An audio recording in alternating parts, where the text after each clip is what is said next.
lagi bersama saya Lydia Ramadhani di JB Talks X BDP 24. Kali ini kita kedatangan narasumber yang akan memberikan inspirasi bagi Sobat Jabun, khususnya buat teman-teman kelas 12 yang nantinya akan melanjutkan pendidikan ke jenjang yang lebih serius atau ke jenjang yang lebih tinggi. Di sini kita kedatangan narasumber dari salah satu universitas, yaitu Kak Surya. Halo Kak. Sebelumnya boleh tahu nggak sih background Kak Surya itu seperti apa? Gitu? Oke, jadi saat ini pekerjaannya pekerja sama mahasiswa lah ya. Jadi salah satu di bidang IT juga sebagai solution architect yang dimana mendesain antara low level design dan juga high level design untuk arsitektur jaringan begitu. Dan ya kurang lebih bisa membangun Indonesia lah dari situ. Oke, terus juga yang Lydia denger nih, baru-baru ini kakak masuk ke final kompetisi networking, itu boleh dikasih tahu nggak sih itu gimana Kak? Oke, jadi untuk lomba sendiri sebenarnya udah dilakukan pada saat sekolah waktu itu di SMK. Ada beberapa perlombaan yang cukup bergengsi. Waktu itu ada di Olimpiade Mikrotik. Olimpiade Mikrotik itu masuk ke finalis, ya walaupun tujuannya adalah waktu itu cuma hanya final aja dan trip ke Jogja. Kemudian ada BINUS Competition waktu itu yang dimana sebagai seleksi nasional untuk ke ASEAN Skill. Waktu itu di bagian networknya itu nomor 1 lah, alhamdulillah ya. Kemudian keren juga ya. Dari sisi lomba yang baru ini juga masuk ke finalis dan nanti akan diselenggarakan finalnya di tanggal 2 dan 3 Februari nanti di Yogyakarta gitu. Mungkin langsung nih ya, kakak kan kuliah sambil kerja nih. Nah, Lydia pengen tahu dong, Sobat Jabun juga mungkin pengen ada yang tahu gitu, kenapa kakak milih kuliah sambil kerja gitu? Oke, kalau misalnya kita ngomonginnya kuliah sambil kerja, ada beberapa faktor di belakangnya. Pertama, kalau misalnya kita kuliah, maka di situ harus kita tentukan namanya pro dan kontranya apa sih. Kemudian kalau misalnya kita kuliah sambil kerja itu pro dan kontranya apa. Maka ketika waktu itu memilih untuk kuliah dan kerja, dan salah satu faktor utamanya adalah masalah ekonomi. Dan nggak bisa dimungkiri bahwa ekonomi itu salah satu bentuk yang paling krusial lah. Kalau misalkan kita nggak ada ekonomi, ya kita selesai juga gitu. Tapi yang jadi dasarnya adalah maka ada harus yang dikorbanin. Di masa kuliah itu harus dikorbanin. Nggak bisa sepowerful orang reguler lah, kurang lebih kayak begitu. Nggak bisa main gitu ya? Sangat nggak bisa. Maka ada alternatif lainnya, harus mengejar prestasi di kantor ataupun prestasi di bidang profesinya sendiri. Maka dari situ ada namanya di bidang profesi itu ada sertifikasinya. Dan sertifikasinya bertahap. Ada yang level entry, associate, professional sampai dengan expert. Ketika kuliah itu nggak bisa tercapai dengan di kondisi reguler, maka kan ya mau nggak mau gitu harus dijalanin, dan itu jadi multitasking dan sangat berat pembagian waktunya antara pembagian waktu belajar di mengajar sertifikasinya, kemudian di mengajar di ijazahnya juga gitu. Jadi memang nggak mudah begitu. Maka mengingat dengan kondisi ekonomi dan latar belakangnya tadi diperhatikan, ya mau nggak mau harus mengejar walaupun ada banyak keterbatasan di situ, sangat banyak keterbatasan. Tadi juga kakak sempat bilang kuliah sambil kerja itu nggak kayak kuliah pada umumnya yang reguler gitu ya Kak. Nah, di balik itu semua gimana sih cara kakak buat mengelola waktu antara kuliah dan kerja itu? Mengerjakan tugas kuliah dan mengerjakan tugas yang memang yang sedang kakak kerjakan di pekerjaan kakak, itu gimana? Ya cukup bagus juga sih pertanyaannya. Jadi ketika kita ngomongnya kuliah, pasti matkul dasarnya tuh kita udah tahu tuh. Karena di pekerjaan, apa yang dilakukan adalah praktikal. Mau nggak mau, praktikal, dan itu lebih sulit dibandingkan di akademis. Maka itu udah diprediksi tuh, bisa diprediksi matkulnya apa, bisa dicari di Google tuh biasanya kan, SKS-nya apa, matkulnya apa, itu bisa dianalisa. Nah, yang jadi pertanyaannya, kalau misalkan dibarengin nih kerja sama kuliah, kemudian membagi waktunya itu seperti apa? Syukurnya kalau misalnya sekarang tuh ada namanya Kampus Merdeka. Kampus Merdeka itu bisa kalau misalnya kita yang kerja itu sedikit terbantu. Apalagi jurusan kuliahnya sejalan dengan apa yang kita jalankan. Jadi misalkan nih, kalau misalkan jadi network engineer ataupun teknisi jaringan, kemudian masuknya ke TI, kemudian di kampus itu ada mata kuliah yang berkaitan dengan jaringan, itu bisa dipotong SKS-nya, jadi bisa lebih cepat. Nah, itu programnya disebut dengan rekognisi pembelajaran lampau, dan itu syukurnya itu mendukung orang-orang yang kuliah sambil kerja kayak begitu. Makanya jadi mempersingkat waktunya. Kan tadi kakak bilang mempersingkat waktu nih. Nah, kakak itu kalau boleh tahu kuliahnya itu berapa lama untuk mengejar S1 itu? Oke, kalau misalkan kemarin ya berdasarkan akreditasi dan juga pengakuan kredit, di situ kan nanti ada interview, ada beberapa hal teknis yang akan dijalani, itu yang menentukan dari ESKS yang diakuinya berapa.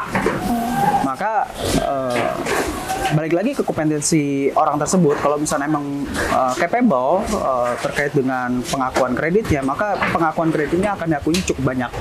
Dan kemarin kalau misalnya ngomonginnya berapa sih yang saya diakui gitu, dan berapa lama yang harus ditempuh, ya singkatnya kurang lebih 1,5 tahun. Kurang lebih 1,5 tahun, dan ini ongoing untuk mengejar di 1 tahun. Selain itu juga nih Kak, boleh spill lah sedikit gitu. Kelebihan dan kekurangan kuliah sambil kerja itu apa nih, biar sobat Jabun dan juga teman-teman kelas 12 nanti bisalah buat menghadapinya untuk ke depan gitu. Oke, kekurangan dan kelebihannya ya? Iya. Cukup sulit sih ini. Kembali lagi ke dirinya masing-masing. Karena yang pertama kita harus kenalin diri sendiri dulu. Kapabilitasnya seperti apa, apakah bisa manajemen waktu, dan itu harus terukur, harus sistematis. Kalau misalnya nggak sistematis, selesai. Berantakan semuanya. Pilihannya ada 2. Mau berantakan salah satu atau berantakan dua-duanya.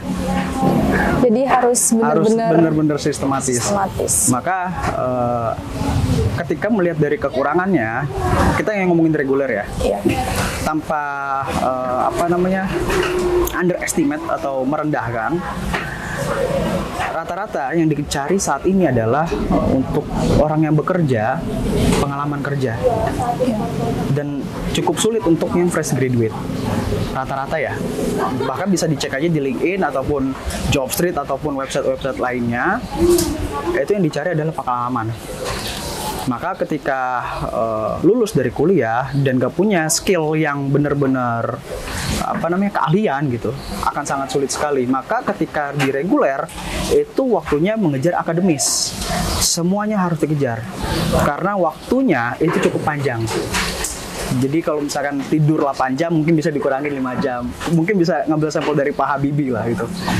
Yang tadi ya tidur 8 jam, ya kita coba kurangin 7 jam, 6 jam, 5 jam gitu. Maka hasilnya juga akan jadi yang lebih baik gitu.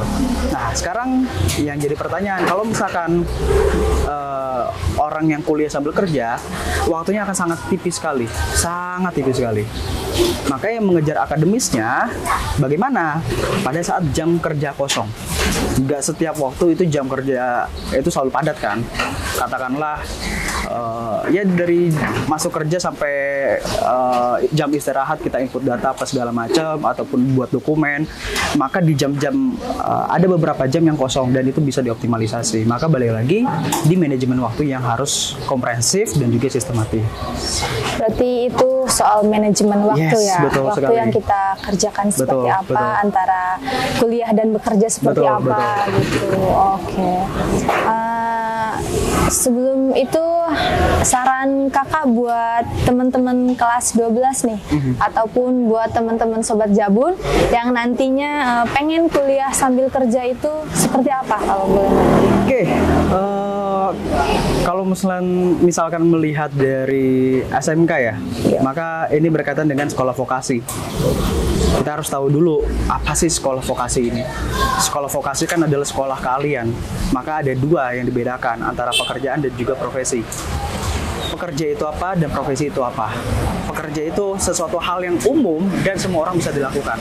Iya, betul. Ketika ngomongnya profesi adalah sesuatu hal pekerjaan yang benar-benar deep dan keahliannya yang dibayar. Sekarang yang jadi pertanyaan adalah ada gak sih katakanlah model-model manajer itu yang dibayarin murah? Gak ada sih. Gak ada kan? Iya. Ataupun ada yang bidang spesialis, ada gak yang dibayar murah? Hampir Belum gak ada. Bahkan mahal semua gitu. Iya. Baik itu spesialis di bidang apapun gitu, pasti dibayarnya akan sangat mahal sekali.